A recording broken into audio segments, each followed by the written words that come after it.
কেন জানি না, শরীর আজকে একদমই ভালো লাগতেছিল না। তো দেন ও বাড়িতে আসার পরে বলতেছিল যে চলো একটু ঘুরাই, মানে একটু কিছু কেনার আছে, তো চলো তোমার নিয়ে যাই। তো রাত্র বাজতেছিল তখন 8টা। তো আমাদের ওএনজিসির মধ্যে এখানে একটু বাজার বসে। তো বাজার এখান থেকে একটু সবজি বাজার করলাম, করার পরে তারপর আমার ফিল হইতেছিল চুলগুলো একদম অবস্থা খুবই খারাপ। আবার স্কুটির মধ্যে বসছিলাম, তো আমি আবার বাইন্দা লাইছি।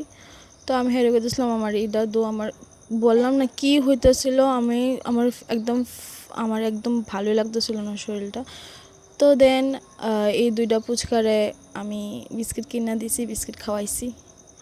তো তারপর বাড়িতে এসে পরে সেমভাবে তাইনা দাঁড়িয়ে রয়েছে, আর তাইনা লাল লাল চোখ লিয়া আমি ডাক দিছি পরে দৌড়ায় পড়ছে। তো তাইনারে আর আগের তাইনারে লইয়া সেরা আমি বাড়িতে গেলাম গা। তো তবুও আমার শরীরটা একদম মানে ভাল লাগতেছিল এমন কিছু না। তারপর উঠটা খাইলাম একটু, খাওয়ার পর আমি কই না চুলগুলো বান্ধি, নাহলে সকালবেলাটা দেখুন পুরো জট হয়ে গেছে গা।